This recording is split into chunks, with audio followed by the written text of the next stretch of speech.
Hi! Today on Mo's Cowbell, I'm doing a drummers only episode. Sorry all you other people, the guitar players and stuff, but this is all about the drums, and I'm basically going to be talking about my history with the double bass drum pedal, with the different pedals that I've used, and how I developed my style and how my style has changed. So stay tuned, and I'll be right back to tell you all about it.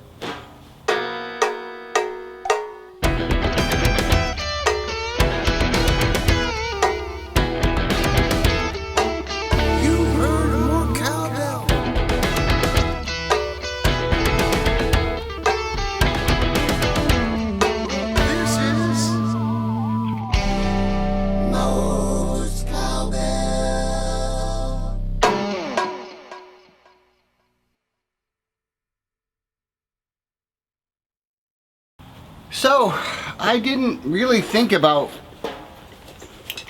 the bass drum very much when I was first starting to play the drums. For me, it was all about the tom-toms because that was what Gene Krupa was about. So Gene Krupa would go that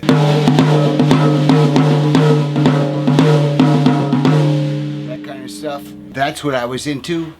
I remember when, after my first official gig, the Boy Scout dance, my dad said to me, "Do you play the bass drum when you're playing a drum solo, or do you stop it?" And I said, "I don't know." After that, I started being conscious of keeping on playing. The song my father was referring to was probably "Walk Don't Run," which had a drum solo that went like this.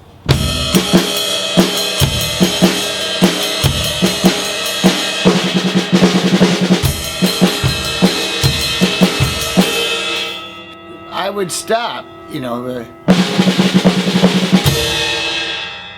You could probably play it like, if you probably play it there, it'd be fine. But I didn't really think about bass drum that much. I certainly didn't think about playing it, using it in a solo. But then I used to get this magazine called Downbeat, and I saw this guy named Louis Bellson. Great jazz drummer. He played with 2 bass drums, and I thought that was really wild, and it intrigued me. I really hadn't heard him play the 2 bass drums, and then I heard a record by a band that I'd already seen. The band, they played at the Fillmore, and I didn't notice that the drummer was particularly good, but there was a song called "Good Times, Bad Times," and in that song, I'll play it very slowly. Hopefully you can see it, but he'd play it like it went.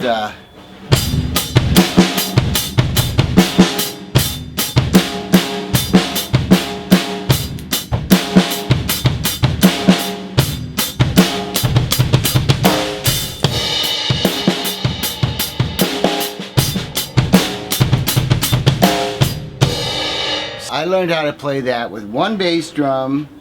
At the time I was like, he's doing it with a double bass drum. Then I got 2 bass drums and I tried to play it, and that was around the Tyranny and Mutation. I used a Slingerland kit, Slingerland drum with 2, I think they were 20-inch, because the 22, this is a 22.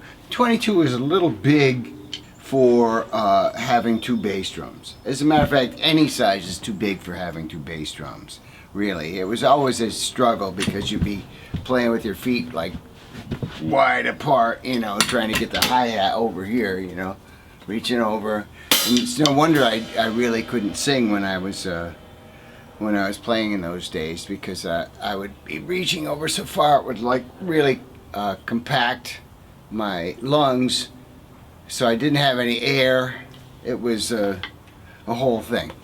I mean, I'm much, you know, now I love to sing and play. It's really fun. I can do it better than I ever could do it before, and I don't think it's because I'm any better as a musician. I'm just I got better tools, and I know a little bit more about singing, and I stopped smoking.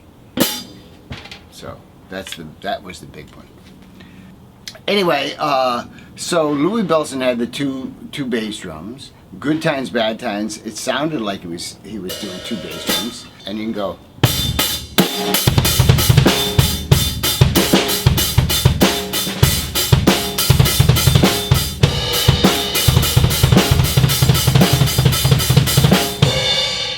You can play as fast as you want, way faster than John Bonham, and still get those clean doubles. With the two bass drums, it was difficult. It was much more difficult. So I ended up getting a double bass drum pedal. It had just been put out commercially. It was called the Zalmar Twin.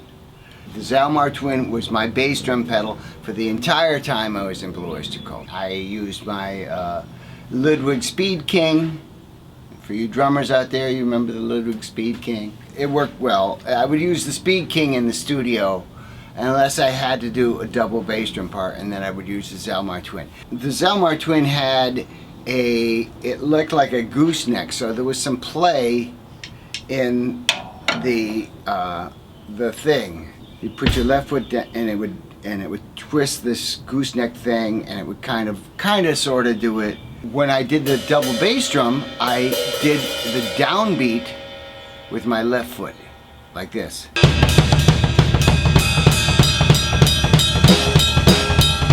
Oh yeah, that was the first one, was Buck's Boogie. Buck's Boogie I played like this.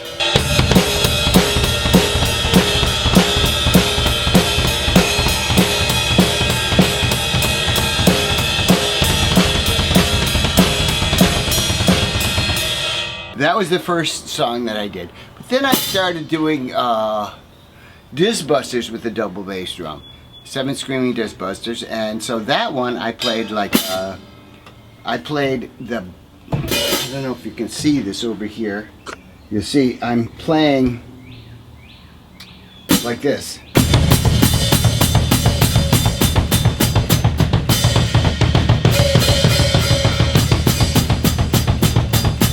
With the back of my foot, I'm playing the hi-hat, and with the front of my foot, I'm playing the, and of course they go at the same time, so it's like.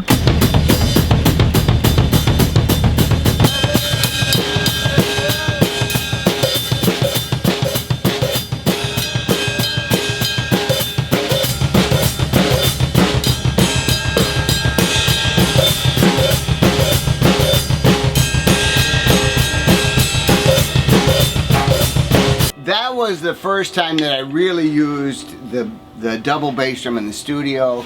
I did it live for many years. On Your Feet or On Your Knees has a great version of that with a lot of double bass drum, just tons of it. Kick Out the Jams, I use the double bass drum also, you know, but just very briefly, you know, because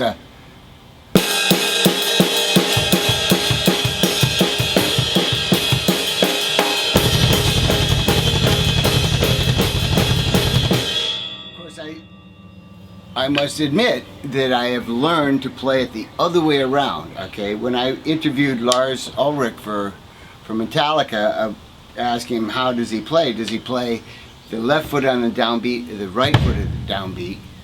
He was like, I play the right foot on the downbeat like you're supposed to. I actually switched my style after I saw him, and I got a book by a guy named Joey Franco. Joey, he was originally the drummer in the Good Rats, like 60 exercises for the double bass drum. One of my favorites is this one here.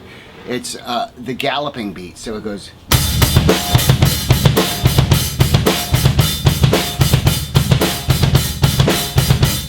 And I see I have enough to edit here, so I'm going to stop now. I hope you liked it, and if you haven't already, please subscribe, leave comments below, and have a great week. I'll see you next week.